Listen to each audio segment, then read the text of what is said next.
Hello, and Welcome to OG the podcast. We're here to talk about what's your time, and how to spend it. My name is Felix Schultz. With me is Andy Green. Felix, we couldn't decide who was doing the intro this week. I don't think it worked. We should just commit. Well, it's on the record now, Felix. What's been going on? Well, I've been this week's guest has sent me down a rabbit hole of Kate Bush and Seiko. As our guests tend to do. Who is this week's guest? We chat to a gentleman named Nick Federowicz. You probably know them better from their Instagram handle and online persona of Ad Patina, the internet's finest purveyor of vintage watch advertisements, which is why Kate Bush and Seiko.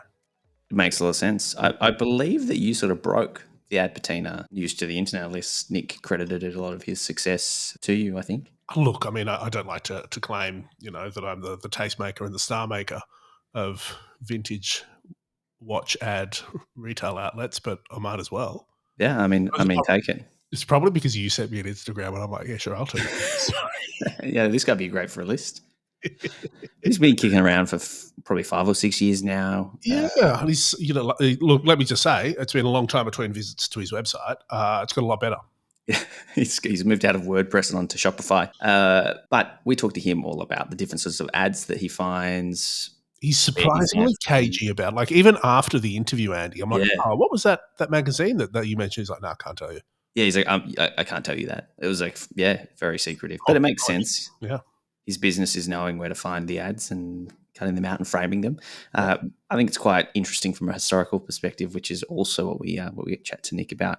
Before we do that, Felix, there's quite a bit's been happening in the world of watches. Obviously, LVMH Watch Week happened, but before we talk about that week. Yeah, I think one type of ad that might be seeing a surge in interest at the moment is OG 1996 Tank Française ads. Why is that? Well, it's just been relaunched, Andy. It's just with who? With Cartier, obviously. Mm-hmm. They have revamped this sort of modern angular take on the Tonk. They've had a little bit of help with Catherine Deneuve and Rami Malek, from their star-studded launch. Cartier don't ever do things by halves. Never. Do you know what, Andy? I don't think we should talk about this watch too much right now. No, save it. Yeah, because there's a very good chance that this recording is going to be interrupted by delivery with that particular watch. So we should have our hands on in the next week or so. Wow, you've got everyone hooked in, and now we have to wait another week. All right, that's fair. Fair enough, Felix. What about you? You mentioned LVMH Watch Week. That is obviously shaping up as sort of the first, fairly major fair of the year these days. It took place in Singapore this edition. What were your highlights? I don't know that I had particular highlights from this bunch. I think that Tag Heuer, in a general sense, did a lot of cool stuff. You liked you sent me the Solograph. Yeah, the new Solograph is quite cool. It's nice to see the Solograph kind of establishing a bit of a catalogue. It's the second piece in there, but I think it's a really cool model. It's a really cool price point. There's a lot of value packed in there, and I think it's cool to see. They did titanium Solograph. Yeah, it reminds me of that Bamford one. Yeah, that's the first thing I thought of. I think that's really cool. The Hublot with the rainbow diamonds, they did a bunch of those. I think it's a big bang, but I really liked the setting. Like, they did a sort of gradient rainbow setting all around the strap through the case, and I thought, look, it was quite nicely done. I also Hublot was my favourites of the bunch. I really, really liked the sort of. They've expanded, I think they call it the original line, which is sort of an homage to that classic, 1980 original sort of Hublot watch. And it was done last year in a 45mm version, and now it's in, I think 39 and 36. And it's a really sort of stark, gloss black dial, gold cases. And I think it's really, really, really sharp. Let me just classic fusion original. I think it's a nice piece. Yellow gold as well. I think that's great. The other one, I'm surprised I kind of liked it, is the I'm going to say this wrong, Sorai, the Unico Sorai, which is Save Our Rhinos Africa India charitable partnership. Love it's it already. Just got a wacky camo strap that's cool. Yeah, yeah, I think it was quite interesting. A lot of color. I mean, Zenith, they did a bunch of new device with colorful dials, textured sort of star patterns on the dial, some diamonds in there, greens, I think some pinks, Yeah. reminiscent of some colorful oyster perpetuals from a few years ago. But it sort of reminded me, we really haven't seen that much come out of the Chronomaster sort of corner, which was really hyped up by a lot of people as being a hypey, hard to get watch. And then I don't know, it's sort of just I mean, sat. hyper's sort of done, hasn't it? I don't know. I imagine it's sort of just seen some iterative updates. It's probably these days. I think you get January is the fire month, March is El Primero March, That's also October true. is Chronomaster month. Like they'll have a calendar for it, I reckon. Yeah, fair. Fair enough. Fair enough. Something else came into our inbox the other day. You So, and I are both, obviously Australian, and we're obviously members of the Australian Watch Forum and associated Facebook groups, which are pretty strong communities it's the only down under. reason I'm on Facebook these days. It's the only reason, watch listings and watch drama. We love it. But that group has sort of somehow come together and created something called Australian Watch Insurance. Yeah, Uh, nice. Indicative of the power of communities. A couple of I think some of the admins, some ex-watch industry people, which have Sure. to be still in the watch industry, have put together a bit of a watch solution there for insurance. So who knows, maybe we'll get one of the guys on to learn a bit more about that product at some point in the We'll future. certainly link it up. We're not financial advisors, but this Well, we're big product might work avocados for you. for watch insurance. So, look after your stuff. You been Sure. up to anything, Felix? Just work, really. Work and school holidays. That's. I've been talking to you about this. I've been experiencing the joy of Transformers all over again. It's pretty great. But maybe that's not. Maybe that's a good discussion for our Discord. I reckon there's a few guys in there that will have strong thoughts about Transformers. We'll save that for that. What about you, Andy? Have you been living your best life? Always, Felix. I got down to Cars and Coffee. There's much like a watch forum. It's a group called Highball, who I think I probably talked about this when we started the podcast, and it's been quite a few years. But it started off with a little Cars and Coffee event on a rooftop of a car park, and it's blown out into like 7 different car park lots in this Really? industrial area. Thousands of people turning out. Is it sort of sponsored by do the businesses involved? Is it? It's done at Bosch headquarters in Clayton for the locals. Bosch, I guess, do a lot of car parts and car stuff as well. So they've sort of, I guess, they're the main sponsor. And then there's there's like a car group that sort of put it on, and there's coffee that they, I guess, organize a deal with these different coffee stalls, because there's like 3 or 4 of them now, to kind of raise money for a different charity each time. Oh, nice. But yeah, there's like a little parking entry fee, and then just all the money raised from the food and beverages goes to charity. Nice. Lots of cars, thousands of cars, probably thousands of people. So I saw a lot of cars. I didn't have any coffee because the queues were too long. Any highlights on the cars? Well, there was the Ruckus with the license plate Ruckus. That I saw that and thought of you. I think it was more ruckus. it's a state of mind. Ruckus is a state of mind. I did see a Singer reimagined chronograph. I thought we were talking about Kylie Minogue. No, I wish that there was a Singer Porsche there, but same wheelhouse. The Singer chronograph, was it cool? Did you press the buttons with the really nice Agenor movement? No, but I did admire it. I got to take a few photos, which I posted to Instagram. The movement is pretty crazy. It looks like a little Manhattan kind of tucked behind a piece of glass. It's really 3D movement architecture. Something. A lot going on. Cool watch to see. Hopefully I can see one of the singers in person, but who knows? Who knows, Felix? Well, you know who does know? Ad Patina. Ad Patina. Let's get him I on. don't know why he would know, but I think we should get Nick on. Today, Andy, we are talking to the one and only Nick Federowicz, a.k.a. Ad Patina, a man who makes his living rummaging through old magazines for hidden gold. Welcome to OT, Nick. How are you? Hey guys, hey Andy, hey Felix. I'm doing good. Thanks for having me on. No, it's our pleasure. Our first question, Nick, is it's a bit of a finish this sentence. Are you ready? Okay, go ahead. If you're appearing on OT the podcast tomorrow, you'd wear a. I'm not sure what I'd wear on OT the podcast tomorrow, Andy. I mean, I'm a dad of 2, so typically I'm in like sweatpants and a hoodie. So Nice. probably that. That's a good answer. Rolex is the correct answer. Yeah, with my old Rolex Explorer 2 on my wrist. So a bit of high and low, or low and low, since it's an old dirty watch. also, I mean, which bulletproof. that's how my gear is typically. Yeah. It's the watch. It's the watch for all occasions. I don't know. I'm ready for the day that Rolex want to move out of print and into podcasts and sponsor us, Felix. Speaking of moving out of print, Nick, selling vintage watch ads is pretty niche. How did that happen? Yeah, well, it's a part of my watch story.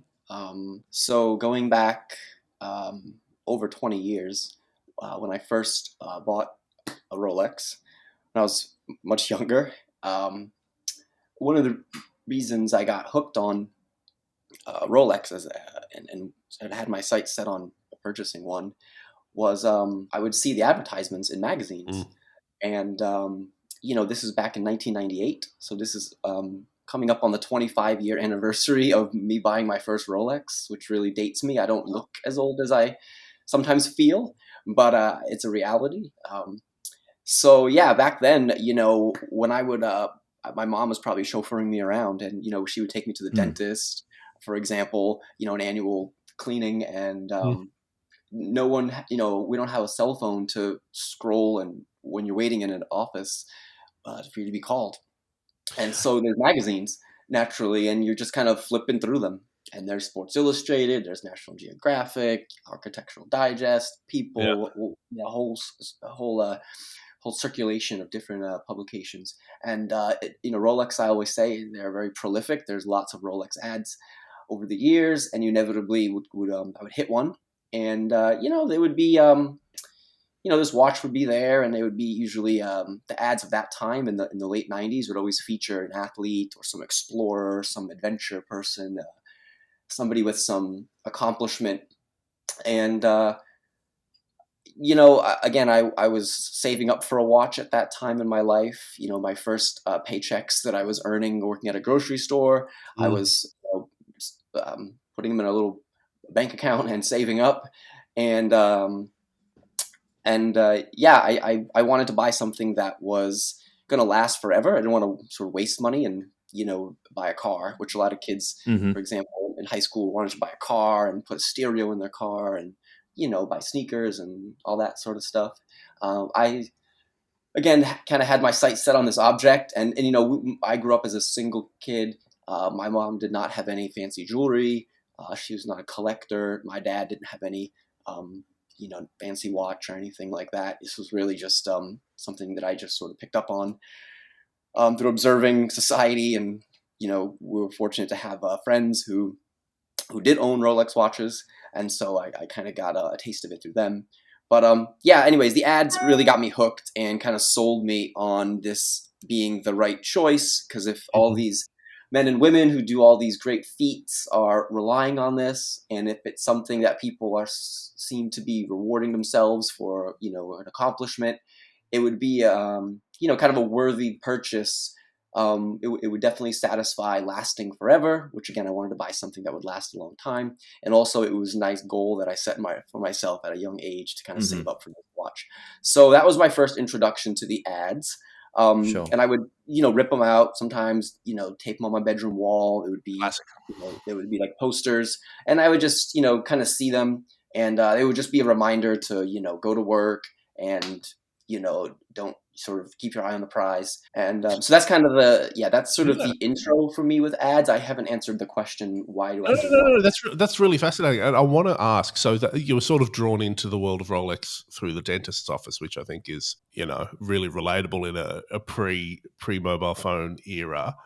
Was there any particular, was it the sum of the ads, or was there one model or one ad or one watch that type of, were you drawn to explorers more, or was it, I don't know, Tiger Woods or definitely not at all. It was my early exposure to watches and my interest in watches.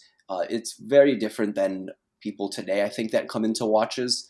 I really just wanted to own the brand, period. I had never, when I went to buy my first watch, my first Rolex, I was 17, and again, it was my first job, and so I was young, and watches didn't cost as much as they do today. So it was if you kind of stuck to it, you could do it.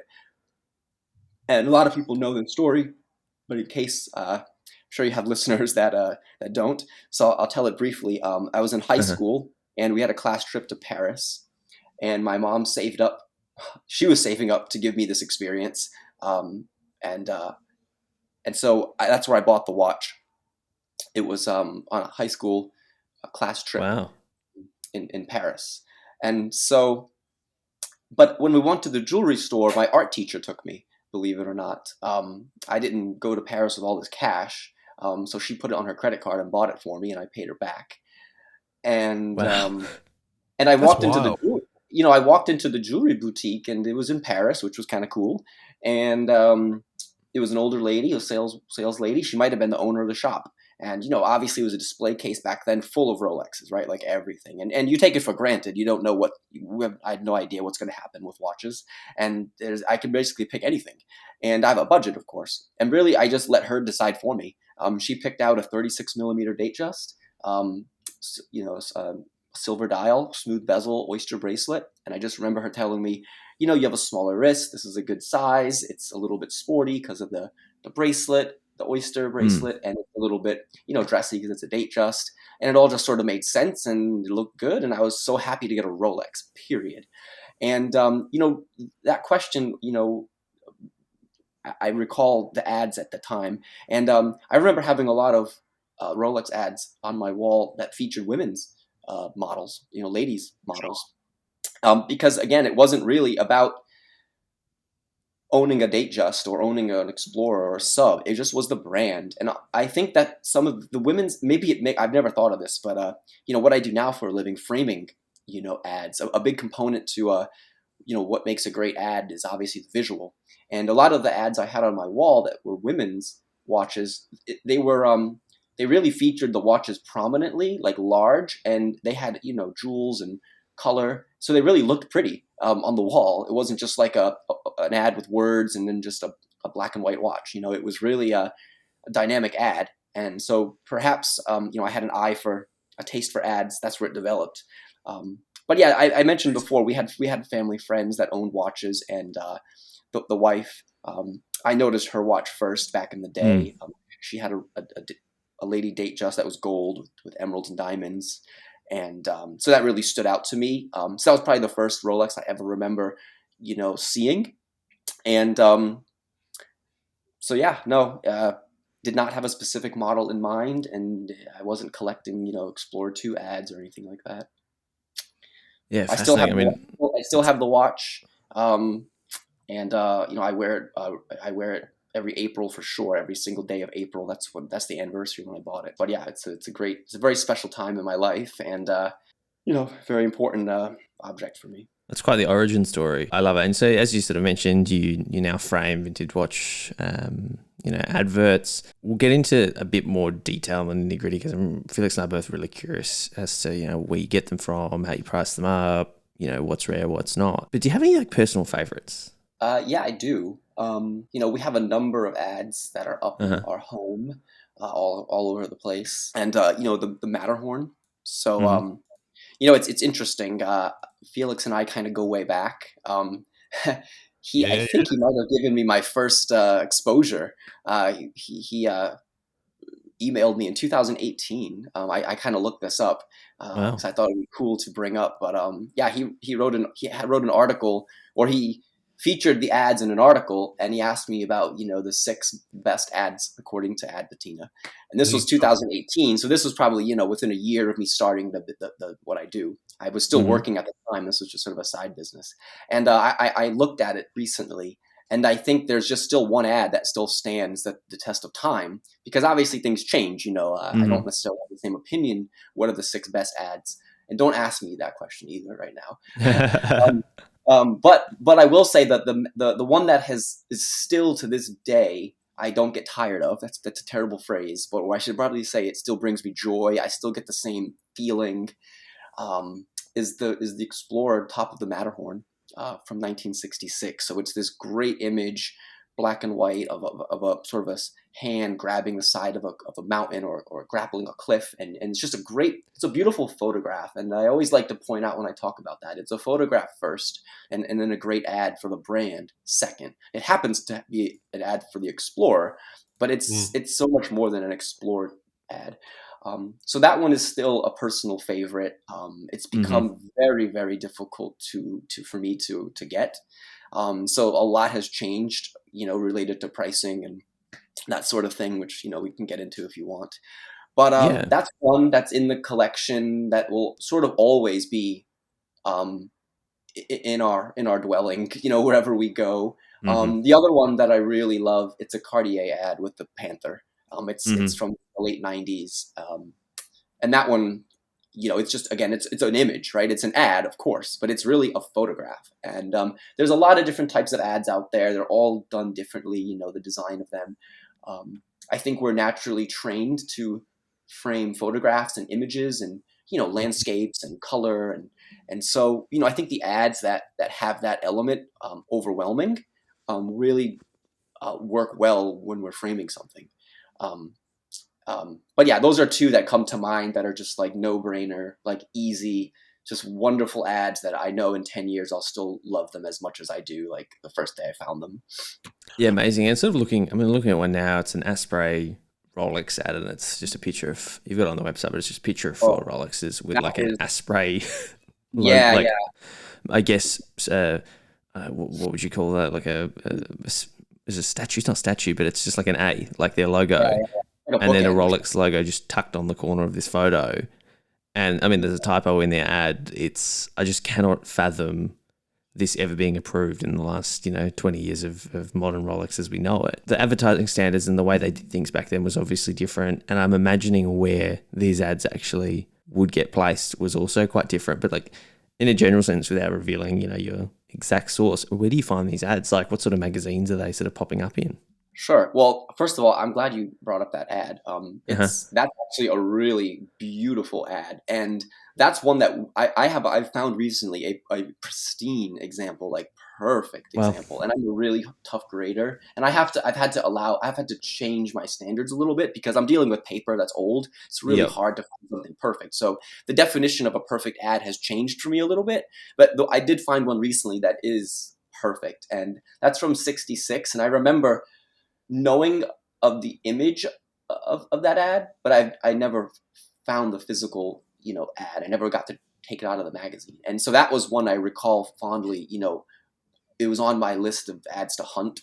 And there's still a number of ads like that I know exist. I haven't found them yet. But that will be in our home one day. I'm probably going to save this perfect one and frame it soon because I love that ad. I mean, it has what's great about it, it's Rolex, so that's my brand, right? I have a long history, but it also has sport watch, dress. It has a day date, which is a dress watch, and it has a ladies watch. And I love that ads that have this mix of watches, this collection. It just gives you so much more stimulation to like when you look at it.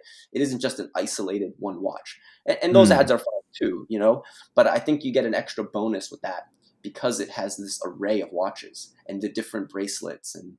There's an Explorer dial. It's got the Rare watch in there. It's a very cool ad. But yeah, ads come from everywhere. And so this is a broad answer, and I can, drill down a little bit. But they're in all sorts of publications. So the mainstream that you would think of, like a Time or Sports Illustrated or Architectural Digest. And they're also in very obscure, niche magazines that are related to diving or sailing or...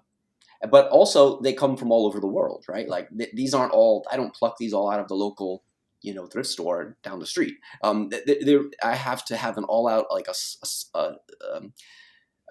I have to just sort of comb the globe for magazines and for ads, because a lot of advertisements are region specific. Australia has its own subset of ads that Rolex do, which I know they exist.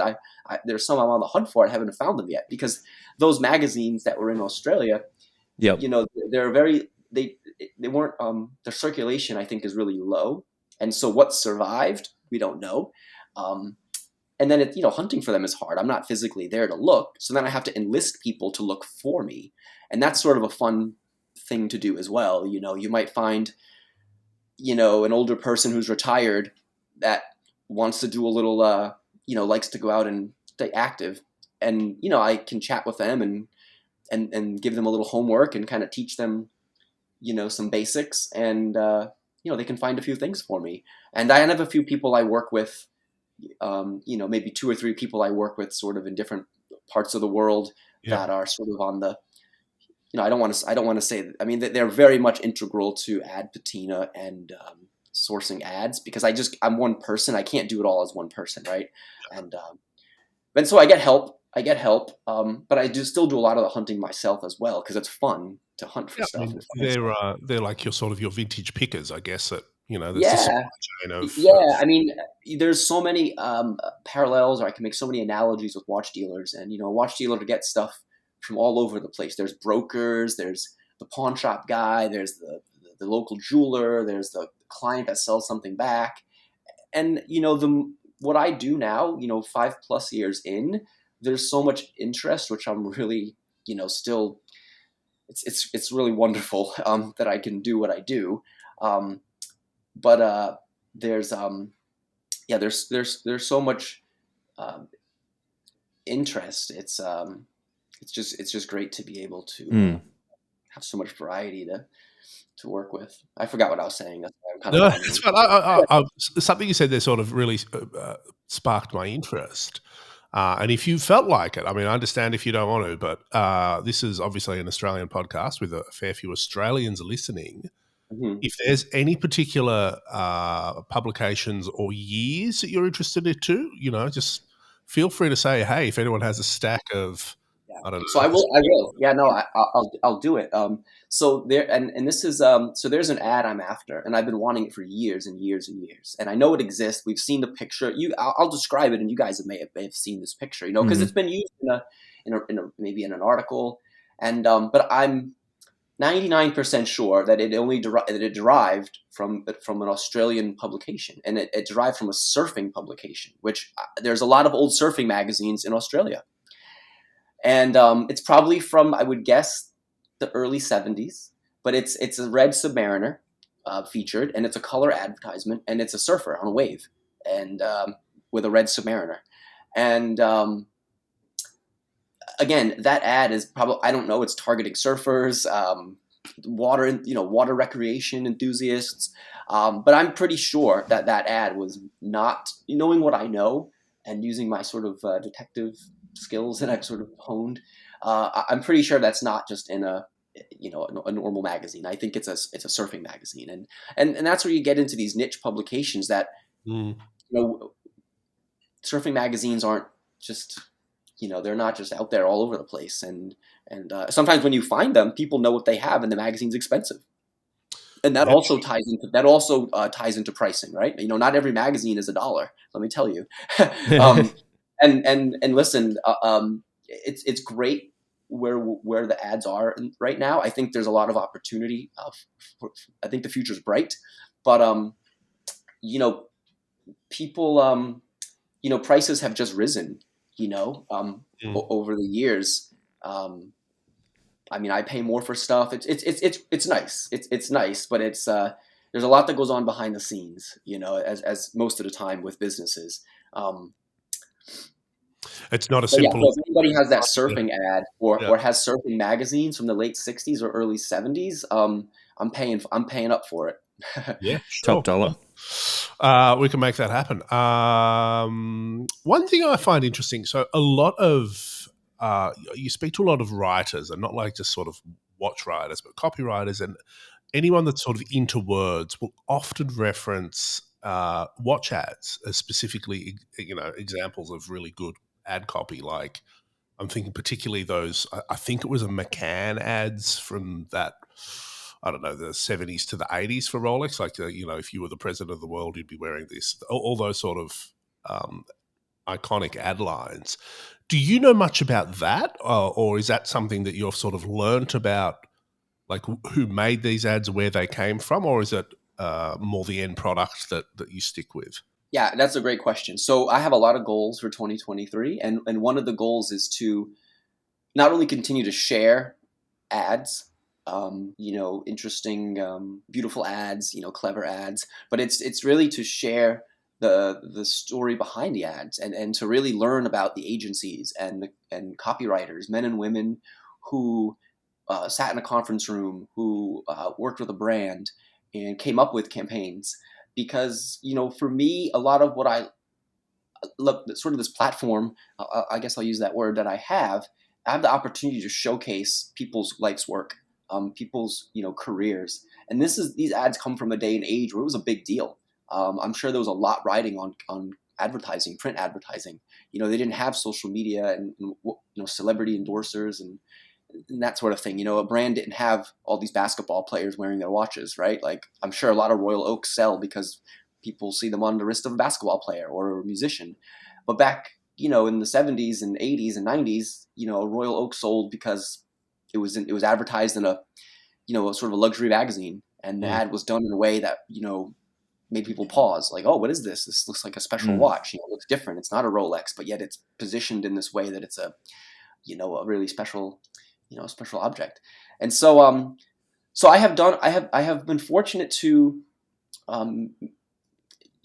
talk to a few people who are sort of veterans of the industry that have been able to give me some sort of behind the scenes and some color into how some of these ads came to be. And I have plans to do more of that, and really just uncover again, just start putting names and agencies and sort of the same way that you can look up the history of a watch and learn about of a watchmaker, or I want to do that for ads. And it's a challenge again because I'm one person and I can't do it all. So I have some plans to get some help with that this year. People who are good writers and people who are interested in that also, because it's really important for me to share the ads and tell my experience. I can tell a lot. I can give people an education about the ads related to my experience hunting for them, handling them, framing them. I can talk about condition. The same way a watch dealer can explain to somebody a vintage watch and why it's this price, or why they should wait and get a better example, the nuances. I could do the same thing with the ads, and it's great to be able to speak that same language because I'm a collector and I'm a watch person, at heart, and this is an extension of that. But I think that the people who created these ads, they're every bit an artist as a photographer that's a household name, or a painter, or that's a household name, and people love to hang up photographs of done by famous photographers, Ansel Adams, and imagine if we knew the names of some of these people who created these great ads we love. It would give you so much more cool bullet points to discuss, and it's just a great way to celebrate their work. This is celebrating an art that doesn't exist anymore, and this is an art for us. People who collect cars and watches and they love travel. A vintage Pan Am ad is a logical piece of art for them to hang in that paraphernalia. As much as it is hanging up a picture that their kids drew or that they bought on a vacation or family photo. If it's done right, I always say if it's the right ad, meaning it's a perfect marriage, for that person, and it's in a great condition and it's framed very particularly, it can stand right next to something that costs maybe triple the price, or that's a more traditional form of something you frame. Well, on that, not all vintage ads are good. What are some of the more the poorly aged adverts that you've come across in your time? I think there's a few brands that jump out with some pretty sexist stuff that sort of come to mind. But what's some of the more poorly aged? I think the times are different. Obviously, we know. Yeah. I don't want to say that everyone's. A lot of brands are guilty of writing an ad, and it could be offensive today. I don't think that was always the intention back then. I think the lens that we look through today, we can really nitpick ads and really trash some of them. But I don't think I don't think the intention was harmful. Even Rolex has some ads, and I have plans to feature a few, because again, what I want to do is Ad Patina is a place to share ads, like the good, the bad, and the ugly, right? And I think this year I want to share more of, not necessarily the bad and the ugly, but the ads that, you don't that would have passed today. Well, the ads that can open up a good dialogue, right, or just pointing things out like in a constructive way. And I got a few people who are better writers than me, and who are better subject matter experts and who are more eloquent, who are going to help to kind of share these ads with me, and so we do it the right way. But yeah, I mean, Rolex has. I mean, it's funny. One of the most controversial ads I posted is a Rolex ad with the hunting scene where there's a rhino. Yeah. And there's a few of those. There's one with a Cape buffalo, but those sell like crazy. And I'm not saying they don't grow on trees. Like, it's not like I'm selling 10 a month. But when I post it, there's a very strong community out there who just loves that ad for a variety of reasons. Some people collect just the crazy stuff, right? Whether they're into it or not. Some people do hunt. And I've been on the phone with people who I've had conversation. The way I do business, I'm talking to people all the time, and no one's clicking and buying something. Everything is personal. So I've had conversation with someone who hunts, and we spent probably 45 minutes on the phone talking about their experience going out and hunting in Africa. And they sent me photos and really showed me the other side, right? Because there's always two sides to everything, and you can't be quick to judge. But the ad is obviously a very it's a crazy image, right? I mean, the first time I saw it, I think I probably saw a picture of it. I thought it was maybe a Photoshop, and then I found it in like the real ad, and I was like, wow, this is a real Rolex ad. Yeah, I mean, there's IWC ads. I mean, those always come to mind, from the late 90s, early 2000s. And those really, I mean, there's some of them that are really blatant, very macho and very male centric. And yeah, again, some of those are like, are they photoshopped or is that what they really wrote? But it's hard. No, I mean, I've had, people, Ad Patina, the Instagram, it's kind of like a little forum where there's always conversations happening behind the scenes. People are always chatting about ads, telling me what they're looking for, sharing stuff that they found over the years. I buy stuff from people, and people will send me, different IWC ads, and I need to know if they're real because they're crazy, some of the stuff. Yeah. But yeah, whatever ad agent. It's history, and it's real. It happened, and you don't want to shy away from it. And it's it's stuff we can learn from and brands can learn from. Sometimes if you want to make a change, sometimes you need to I don't know, I guess be exposed to it on your terms, and if we use these watch ads as an example, somebody might it might trigger somebody to really change their behavior, because they're being presented to them through a well, it is, they're historical in a sense, right? And they sort of capture the sentiment at the time, because alongside that rhino ad, which is, it's kind of mortifying to see that now. You just couldn't even say that kind of stuff. But there's guns, like the way that even like a brand like Rolex, which is so prestigious and secretive now, would glorify. I mean, even like smoking, and it's just a different societal norms, I guess. So flipping through a lot of magazines, I'm obviously focusing on certain products, but the ads that you're talking about that are really sort of the crazy ones that are very sexist, and there's other products out there where it's much more apparent, where it might be a clothing or a cigarette ad. The watch ones, I'm not going to say they're tame, because some of them, again, it depends who you are and what your, kind of your own personal experience. But there's some out there for other products. I don't know any specific off the top of my head. I know when I've seen it, I'll be like, holy, this is. Yeah. Well, I think the jarring thing for a brand like Rolex is, this is a time when they were, desperately marketing to people, right? Like, this was, and they're establishing the brand and like really, really marketing it, right? They were going down every niche that they could, which is, what you would do, right? Let's get the automotive guys, let's get the hunters, let's get the smokers, let's find, the explorers, let's, find every avenue. And now they're in a point where it's the complete opposite, and they really only do advertising to take it away from their competitors because they just don't need to. And it's just I think for a brand like that, it's so polarizing because they've gone from what looks like a really broad, shotgun approach to, and no pun intended, to almost not caring. Yeah, I mean, ad watches sell themselves these days. You don't really need, print advertising. It's still out there. I flip through modern magazines sometimes, and sometimes I find something kind of compelling, something interesting, and a brand, doing a cool ad.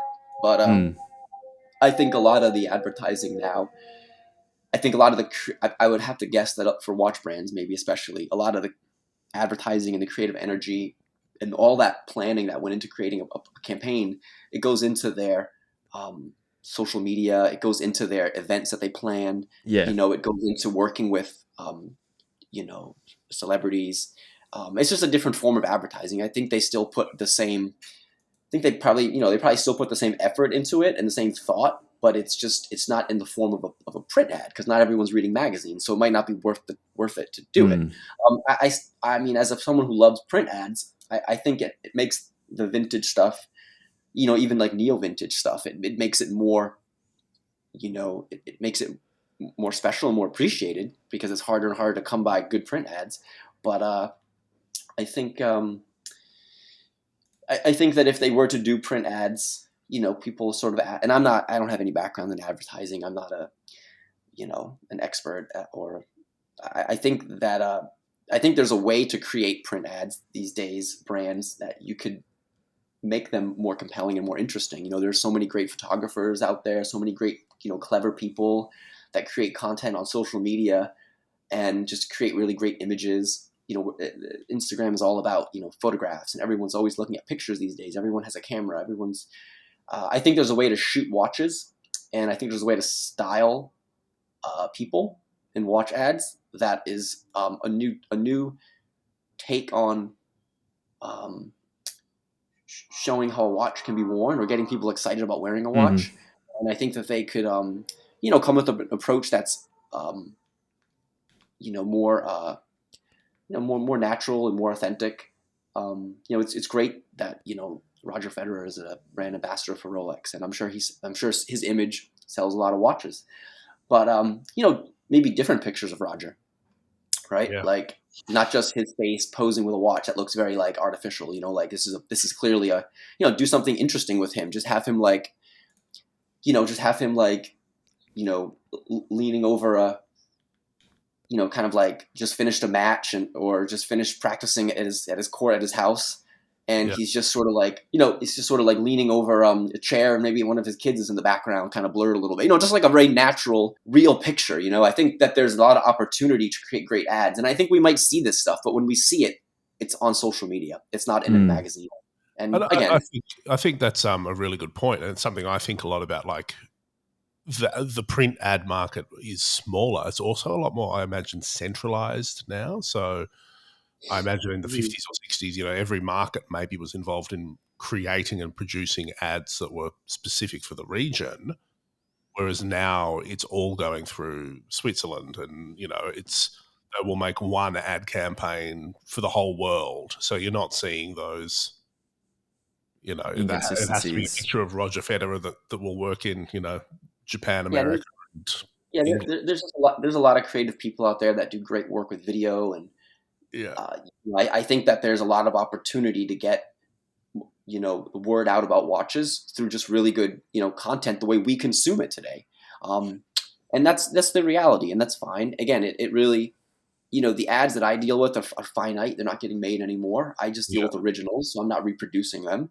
And it makes them more special when they become harder and harder to get, or when people just really get the nostalgia of it and they just love it for, people enjoy the ads for a lot of reasons, and I'm fortunate to get to know a lot of those reasons, and it gives me good information. But the way that I talk to people and sort of sell things, ultimately, I know that they're buying it for themselves or for a gift or because, And so I think like I said, I think the future is bright for vintage ads because people love old stuff. They love to reminisce, and they love to have original things. And this is something that's very, very much close to if we're talking watch ads, it's the next best thing to owning the watch. It's the same age. of watches that people lust after. It smells of the same era. It's very closely related, and it's a fun thing to have at potentially a fraction of the cost, and can still be looked at. It's the wall is a wrist, right? Like you can put your ad on the wall, and it's not like these things get like stored in a box. Like you can enjoy the ads. They don't have to get stashed away. You've only got 2 wrists and you've got 4 walls. More options. One thing I'm interested in. So obviously, sort of tastes in watches. This, we've talked a lot about Rolex, and because they're the sort of the obvious leader. Rolex, Cartier, Patek Philippe. I'm assuming they're quite popular from the ad perspective. And in the vintage and neo-vintage watch scene, we're seeing different things become appealing to watch collectors. Like there's more interest in 90s stuff. There's more interest in other brands. Does that translate to the ads as well? Like, are you sort of looking more into, I don't know, late 90s watch advertising, or different types of watch brands as well? Is that appetite changing? Yeah. So I'm in a unique position where I'm sort of the only one that does this, at least on the level that I do it, offering this sort of service and being willing to, get on the phone with somebody for an hour and talk about a $35 ad, right? Like just going through answering all the questions. And so, I'm kind of like a watch dealer that sells everything from Seiko to Paul Newman's. And that's a cool place to be. It's nice. Rolex ads sell, of course they do, but it's always nice to sell a brand that is sort of very unique to one person, right? Like it's there. Sure. I sell a Tissot ad, right? Like that's somebody who just really has a love for that brand, or has a very special watch in their collection. Maybe they inherited. And so I'm always looking for the variety of ads, because the interest is grown, and I inevitably get inquiries about just random stuff. I framed a Zenith Rainbow chronograph ad for someone recently, and it was wonderful to do, because those are the kind of projects that you're tapping into something that's really important to somebody, and you're getting to know that person through that project. You're getting, it's not just someone that's wants to get a Porsche ad, and and so yeah, I'm always looking for a variety of ads, and not just watch ads. I think in 2023, I definitely want to expose people to more types of ads from different products that I personally have a strong connection to, because at the end of the day, I want to show stuff that I love, and let's see who else loves it. It's a very organic thing that I do. There isn't so much strategy behind it. It really derives from what does my eye love, what is my heart, what speaks to me, and to answer your question, the 90s are a really special time in my life. I told you guys I got my watch back then, and I was obviously a teenager and first being exposed to luxury, and that's just a really wonderful time in my life. And so when 90s ads, when I look through 90s magazines, it really brings me back, and it just makes me feel good, because I see clothing styles, and I see ads for different products, an old Apple computer, and I'll remember, when I was at a friend's house and he had an Apple computer and it looked like that. And then I'll start thinking about, what was my life like in 1994? What was I into? What was I playing? What kind of bike was I riding? And so I just personally love 90s ads. That might be the last great, era of print ads. So you'll see a lot more 90s ads coming out this year from me, and they're gonna be not only the watch stuff, but I used to work in retail at a big department store, and I sold women's shoes, and so I'm very much fashion is a part of my life, because that's how I made a living out of college for years. How I met my wife, working at that store, and I'm not the most fashionable person, but I appreciate fashion, right? And I think I'm drawn to fashion partly because it's so different than my life, and I live it through the ads, right? Like this wonderful idea of like having this great, Louis Vuitton bag or something. It's not maybe practical, or it's not what I would. I can't do it right now, but the ad lets me experience it and makes me feel like I have it, even if I don't yet. Yeah, right. What's the most expensive ad that you've sold? Like how high can this sort of collecting go? Well, so yeah, prices have I still run the business very much the same as I did on day one, but Sure. obviously I would say 75% of the ads I sell follow the same sort of pricing equation, but there's 25% of the ads now that are outliers, and they've proven themselves over time. They've either been great sellers, or they just are really hard to get, or they are I just think they're just really great. For whatever reason, they've separated themselves from the pack, like watches do. There are certain watches that just, they're not for everybody. You can't, even if you want them, there's only a small group of people that can get these watches.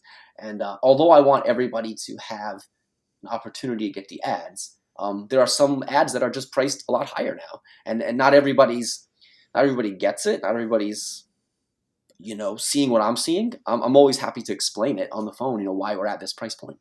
But the most expensive ad is actually a Patek Philippe ad. It's 4 pages, so it's massive. It's a 4-page spread that was in a very avant-garde magazine, and it was shot by really skilled photographer, and not the kind of ad that you could just put in a mainstream magazine, because it was maybe it's an ad of a woman who is diving into the water to save a man. I don't know if who it is, and he's drowning. His hand is up, and she's diving into the water off of this yacht, to this boat, and then the next scene. This all happens across 4 pages, and there's no words. It's just visual, and it really could be in a museum in like the photo gallery wing, and the last scene is her surfacing, with his watch in her mouth, and him just like his hand kind of like going under, right? So she like lets him drown, and she takes his watch, and the watch is a 3970 perpetual calendar, and that ad is priced higher because it's obviously massive. It's large. It's the quality, the paper is just fantastic. It's 4 pages. It's very unique. A lot of variables go into it. It's just a beautiful photograph. I mean, it's shot by like if we looked up this photographer, I don't know the name off the top of my head. I'm sure their stuff sells for tons of money, so you're essentially getting one of their like original photographs.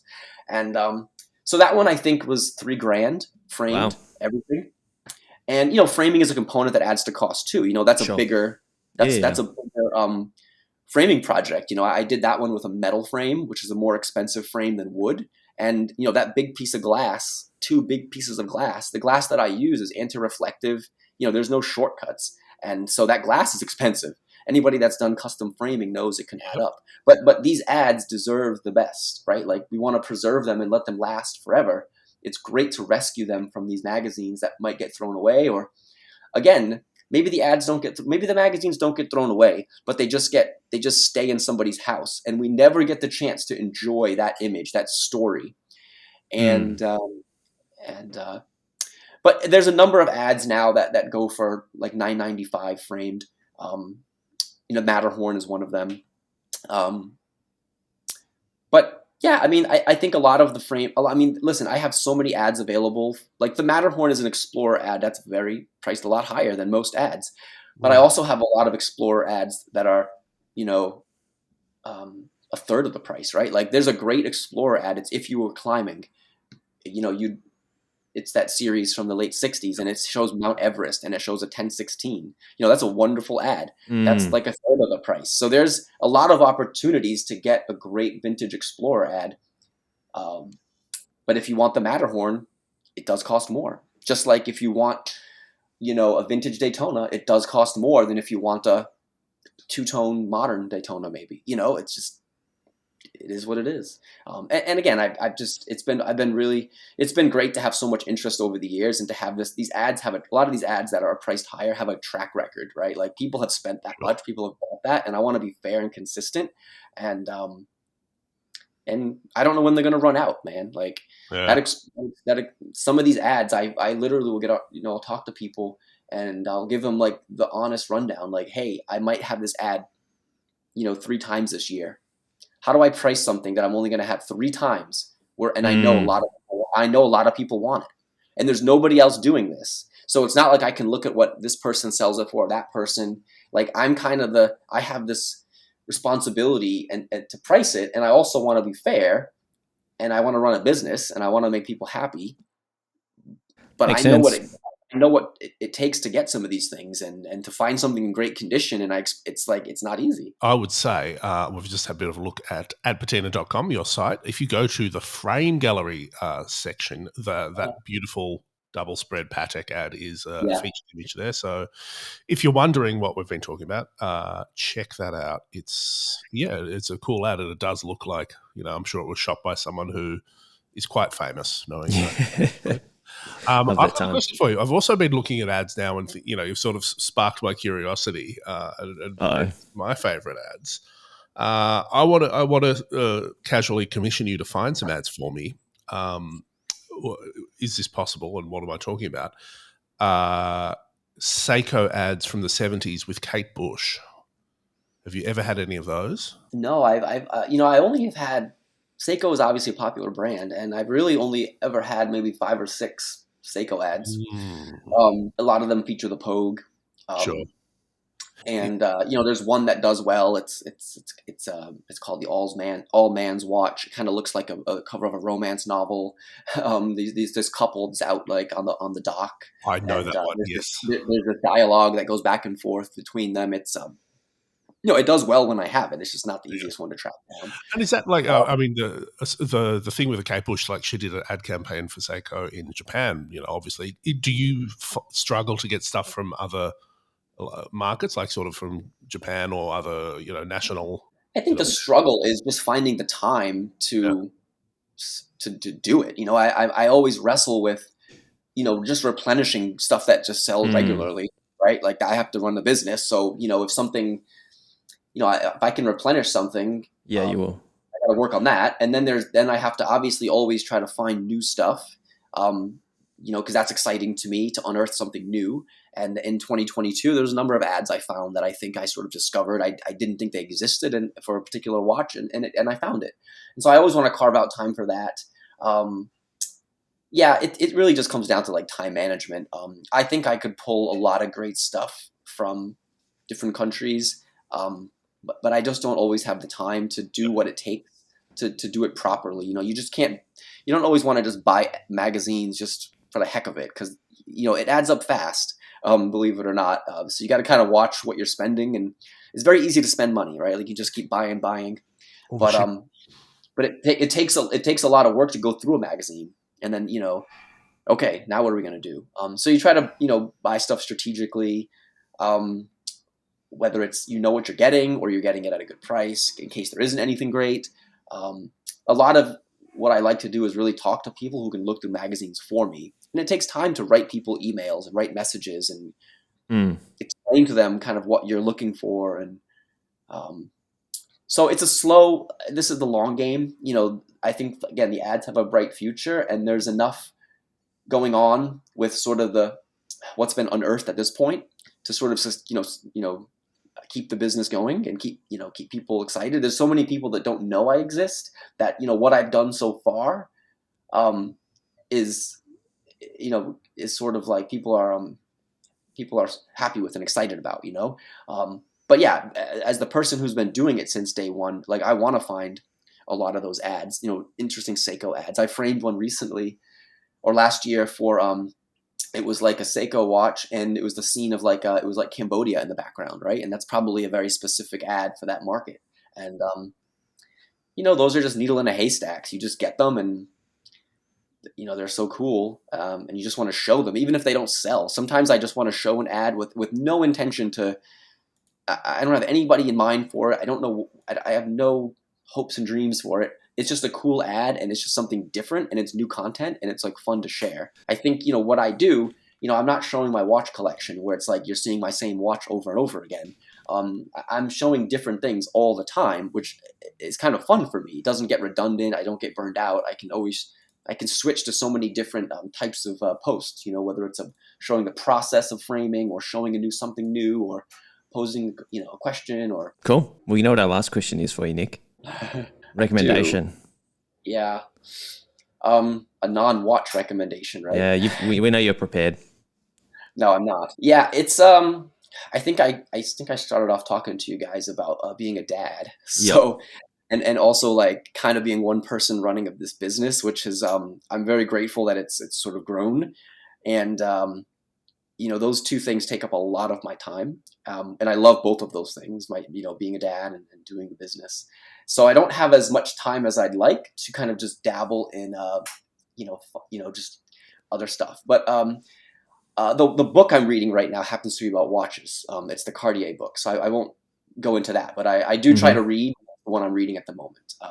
But I would say, our son, he rides his bike to school every day, and that's something nice for me to do.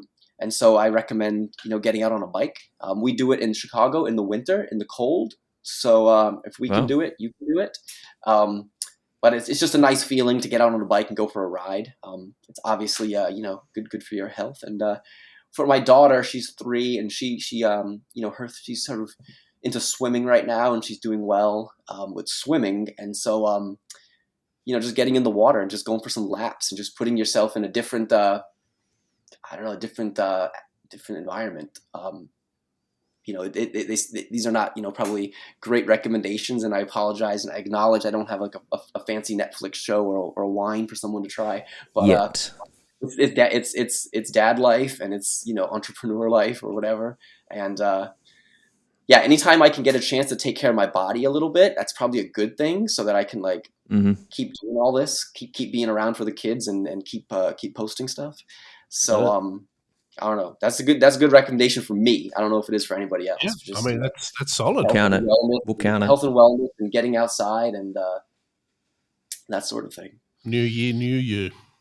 I love it. Nick, thank you for joining us. Ad Patina, Google Ad Patina, or if you Google Rolex ads, it's probably going to come up. Yeah, we'll link it up. Thank you so much for joining us.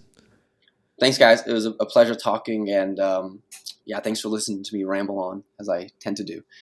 How good are old watch ads? Almost more interesting than the watches themselves. You could make an argument for that, I think. Certainly better than new watch ads.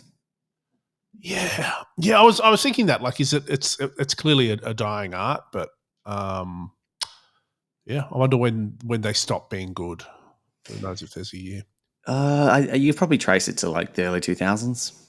Even that, like, anyway, that's a whole other discussion. We can have that on our Discord. Give away a content idea, Felix. Yeah. Thank you so much to everyone that's listened, everyone that supports. You can email us, OTthepodcast on Gmail. At gmail.com. OT.podcast on Instagram. Get in the Discord. It's kicking off. There's some fights. We've had to ban several people. Swiss watch executives are in there, like, saying, the discount codes on top models. Yeah, and they're like just slagging people off. Really, they're competitors, like, the Nautilus is terrible. You should buy the Aurora instead. It's wild. All right, Felix. I think we can put it there. Thank you, everyone, for listening. We'll see you next week.